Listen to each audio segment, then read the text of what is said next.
Hello everyone, welcome to CLAT and law entrance exams Adda 24/7। आज की class में हम बात करेंगे एलएट के बारे में। Last 4 days strategy. देखो, आपको भी पता है एग्जाम के लिए कितना कम टाइम है। 10 दिसंबर को आपका एग्जाम है, तो कुछ टाइम पे इस टाइम पे ऐसा लगता है कि मैम अब क्या करें, अब इतने लास्ट दिनों में हम क्या करें, किस तरह से पढ़ाई करें। और देयर आर मेनी स्टूडेंट्स जिन्होंने अभी तक स्टार्ट भी नहीं किया होगा। तो बच्चा, अगर आपने स्टार्ट भी नहीं किया है ना, तो तब भी ये आपके लिए वीडियो है।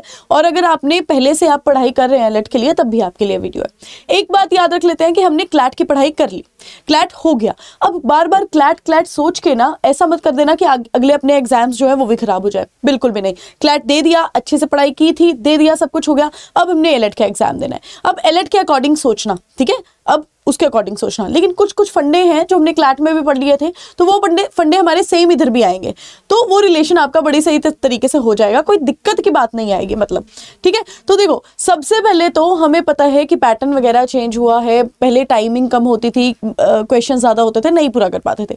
लेकिन अब टाइमिंग बढ़ा दी गई है और क्वेश्चंस कम है। तो ऐसा नहीं है, क्लैट का ना लेंथी पेपर होता है। बहुत बच्चों ने इस बार ये बोला कि मैम पेपर तो बहुत ईजी था लेकिन बहुत ज्यादा लेंथी था।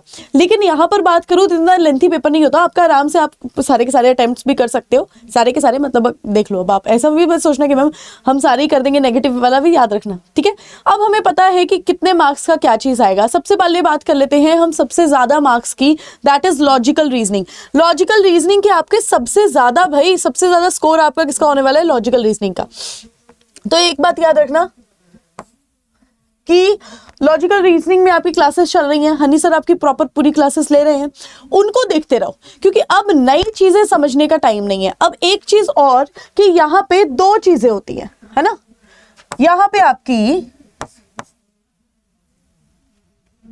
2 चीजें हैं, एक आपकी एनालिटिकल रीजनिंग है और एक आपकी क्रिटिकल रीजनिंग है। ये हमें पता है कि 2 तरह की रीजनिंग है हमारी, एनालिटिकल और क्रिटिकल।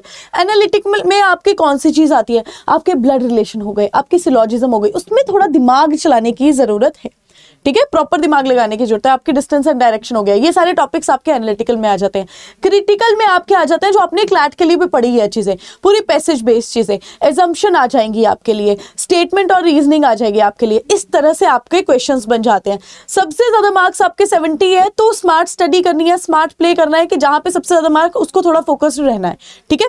तो एनालिटिकल और क्रिटिकल कोई बड़ी बात नहीं, कोई ऐसा नहीं होगा कि पीओ लेवल के क्वेश्चंस आते हैं। एनालिटिकल में भी आपके नॉर्मल ब्लड रिलेशन के बहुत प्यारे प्यारे क्वेश्चंस आ जाते हैं। अगर डिस्टेंस एंड डायरेक्शन के आएंगे तो बहुत कम से क्वेश्चंस आ जाएंगे। अब देखो, 4 दिन बचे हैं।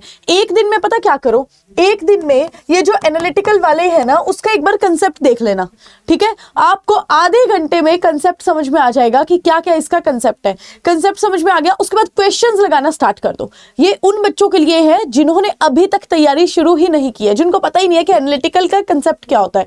उन बच्चों के लिए मैं बात बोल रही हूँ। लेकिन जिन बच्चों को पता है, सारे के सारे सिलॉजिज्म पता है क्या होती है, वेन डायग्राम, हर चीज पता है, वो तो बस प्रैक्टिस करते रहो। आप लोगों ने अपने बार बार क्वेश्चंस को प्रैक्टिस करना है, ताकि आपका जो पैटर्न होता है ना, वो जल्दी जल्दी आप कवर कर पाओ। हमें कंसेप्ट तो पता ही लग जाता है, लेकिन टाइमिंग का इश्यू हो जाता है। तो जितनी प्रैक्टिस करोगे उतना टाइमिंग भी आपका रहेगा।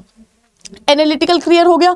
उसके बाद में क्रिटिकल तो क्लैट के लिए पढ़ा ही है ना, ठीक है। क्रिटिकल उस तरह से पढ़ा है, उसी तरह से दिमाग चलाना, बल्कि थोड़े इजी क्वेश्चंस भी आएंगे, इस तरह से लेंथी क्वेश्चन नहीं होंगे। लेकिन इस बार तो क्लैट वैसे ही बहुत इजी था, तो कोई दिक्कत की बात नहीं होगी। एक चीज नोटिफिकेशन में भी आप ध्यान रखना, उसके बाद भी मैं बात करूंगी। चलो, ये जब मैं नेक्स्ट स्लाइड होगी ना, तब बात करूंगी उसके बारे में, क्योंकि ये बहुत बच्चों को ना कंफ्यूजन भी है। वैसे निकिता मैम ने वो क्लियर कर ही दी आप लोगों की, लेकिन तब भी एक कंफ्यूजन अगर है तो मैं यहाँ पे आपकी रिजॉल्व कर दूंगी। उसके बाद में हमारा 50 मार्क्स का क्या आ रहा है बेटा? इंग्लिश हमारा 50 मार्क्स का आ रहा है। अब इंग्लिश में भी आपको पता है किस तरह के क्वेश्चंस आते हैं, ज्यादा कोई टफ तरह से क्वेश्चन नहीं आते। जैसा क्लैट बेस्ड आपका इंग्लिश रहेगा। आशीष सर आपकी प्रॉपर उसकी मैराथन्स वगैरह ले रहे हैं। इस टाइम पे ना मैराथन्स होनी चाहिए, मैराथन्स आपकी रहनी चाहिए, वो बहुत ही ज्यादा अच्छे से आप कवर कर लोगे।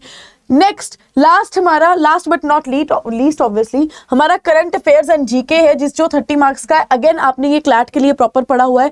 इसमें बस याद रखना कि करंट अफेयर की चीजें ज्यादा आती हैं, ठीक है। करंट अफेयर की ज्यादा आती हैं, जीके कम आता है। लेकिन अगर आपको तभी स्टैटिक आया, जीके मतलब मैं स्टैटिक को काउंट कर रही हूँ, अगर आपको स्टैटिक आया ना, तो जो करंट अफेयर के जो हमारी करंट न्यूज चल रही है 6 महीने तक की कर लेना, उससे पहले करने की इतनी भी ज्यादा जरूरत नहीं है। जीके टुडे अपनी एक वेबसाइट आप सबको पता ही होगा, उसमें के क्वेश्चन काफी हद तक आ जाते हैं। तो करंट में जो टॉपिक्स चल रहे हैं उसके साथ की स्टैटिक पढ़ लेना, वो क्वेश्चंस बन जाते हैं, और ज्यादा भी आपको टफ चीजें पढ़ने की जरूरत नहीं है, आएगा ही नहीं, टफ चीजें इतनी आती नहीं है। ठीक है, ये तो हमें पता चल गया। नेगेटिव मार्किंग हमें पता है कि भैया नेगेटिव मार्किंग प्रॉपर होती है। अब जो मैं आपको बात बोल रही थी, जो मैम ने भी क्लियर करी दी है कि लीगल प्रिंसिपल्स में be used in logical reasoning. Logical reasoning में ये बोला गया है कि लीगल प्रिंसिपल्स यूज्ड होंगे, लेकिन ऐसा नहीं बोला गया कि प्रॉपर क्रिटिकल प्रोविजंस आएंगी। आपको लीगल प्रोविजंस, वैसे तो क्लैट के लिए पढ़ा ही है हमने, प्रॉपर कंसेप्ट्स पढ़े हैं, लेकिन आपको यहाँ पे कंसेप्ट्स, नए कंसेप्ट्स पढ़ने की बिल्कुल भी जरूरत नहीं है, क्योंकि जो भी आएगा पैसेज में दिया होगा, आपको वहां से ही क्वेश्चंस निकालने होंगे। अगर आया तो ये भी हो सकता है बेटा, गूगली हो सकती है आपके साथ कि एक इसी का ही पैसेज आ गया, आपका लॉजिकल रीजनिंग का ही पैसेज आ गया, उसमें कुछ हद तक थोड़ी सी बात लीगल की हो, तो 2 क्वेश्चन आपके लीगल के आ गए और 2 क्वेश्चन आपके लॉजिकल के आ गए। मे बी ऐसा हो सकता है, क्योंकि हमें पता है इनके पैटर्न चेंज होते रहते हैं, ये नई चीजें हमेशा आपके लिए लेकर आते हैं, तो ये आप कर सकते हो, ये हो सकता है। तो लीगल, लेकिन डरने की, घबराने की जरूरत नहीं है। जिन बच्चों ने लीगल क्लैट के लिए नहीं किया था, ज्यादा नहीं किया था, उनको कोई घबराने की जरूरत नहीं है, आराम से आप करो, सारे के सारे पैसेज में हर एक चीज बताई होगी। लीगल प्रिंसिपल्स का ये है, ये 4 दिन की बातें हैं, 4 दिन में आपको कोई टेंशन की बात नहीं है। बाकी करना क्या है, ये सब कुछ मैंने बता दिया आपको किस तरह से करना है। प्रीवियस ईयर पेपर देख लेना, उसको एनालाइज कर लेना कि किस तरह के क्वेश्चन बनते हैं।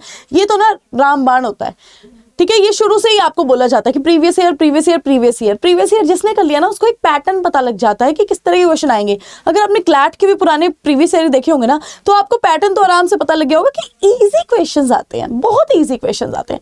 रिवीजन करो, जो भी बच्चे जिन्होंने भी पुराना पढ़ा है, नया पढ़ने की भाई बिल्कुल आपको जरूरत नहीं है, रिविजन करो। और जिन्होंने अभी तक कुछ देखा ही नहीं था, अभी तक बिल्कुल भी कुछ नहीं पढ़ा था, भैया मैंने तुम्हें बोल दिया लॉजिकल के कंसेप्ट्स पढ़ जाना, बस तुम्हारा काम हो गया। लॉजिकल के कंसेप्ट्स थोड़ा देख लेना, एक दिन में ही कवर कर लोगे, और हर एक दिन दो उसके क्वेश्चन कर लो, काम तब भी बन जाएगा।